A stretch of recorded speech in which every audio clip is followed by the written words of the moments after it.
puisque vous me posez la question, je vous réponds. Demain matin, je ferme les frontières. J'ai besoin de personne pour le faire. Tant pis pour Schengen, tant pis pour l'Europe, tant pis pour l'impératrice von der Leyen. Je pense aux Français. Ensuite, dans la journée, j'établis un moratoire sur l'immigration. Et le lendemain, je supprime le droit du sol à Mayotte, avant de le supprimer sur l'ensemble du territoire national. Parce que là, j'ai besoin d'une loi. Ensuite, je fais savoir à l'Algérie que je coupe tous les visas, toute l'aide financière, les passeports diplomatiques pour les oligarques, tant que Boualem Sansal est en prison. Ensuite, je vide les prisons, je les désemplis. Je renvoie les 20 000 prisonniers étrangers chez eux. Ils n'ont rien à faire chez nous. Et dans les cellules vides, j'accueille les narcotrafiquants pour éviter que la France ne soit, c'est une question de délai, un narco-État. Ensuite, pour les agriculteurs, j'annonce et je vous annonce que j'ai pris la décision de sortir la France du processus de négociation du Mercosur. Il n'y aura pas de Mercosur pour la France, ça ne s'appliquera pas à la France. Et j'affirme devant vous l'exception agriculturelle française. Ensuite, j'ai l'intention de convoquer mon ministre de l'Éducation, Madame Borne, la fameuse Madame Borne. Et je vais lui dire ceci à Madame Borne.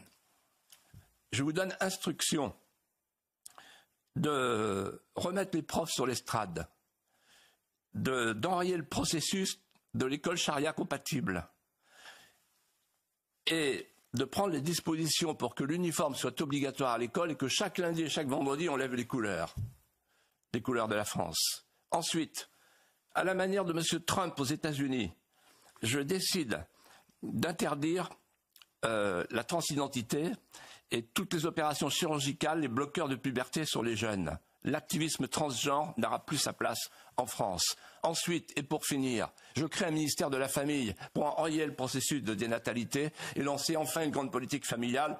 Et, pour terminer, je prends le ministre de l'économie, là, Madame de Montchalin, qui fait partie de l'association de Monsieur Soros, qui cherche à déstabiliser tous les gouvernements conservateurs. Et je lui dis ceci, au lieu de vous occuper de Monsieur Soros, vous allez vous occuper de toutes nos PME, de tous nos entrepreneurs.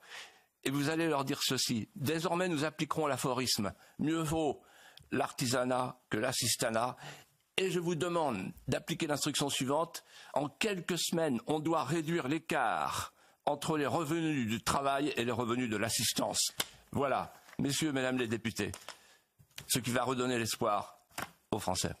Et je n'ai pas parlé comme François Bayrou, je ne vous l'ai pas fait celle-là, et je vais vous la faire maintenant, avant la pause. Allez-y. Nous allons dérubriquer la débureaucratisation. Bon, le pauvre, oui. C'est des mots trop compliqués, en fait. Vous n'avez pas parlé des agences comme l'ARCOM que vous avez. L'agence des étiquettes, etc., qui s'occupe des agriculteurs. Oui. Voilà. L'Office français de la biodiversité. L'Office français, l'OFB. Oui, c'est qu'on dit que les agriculteurs étaient des dealers. Bon, ça on la supprime tout de suite. Ah ouais, d'accord. Aucun problème.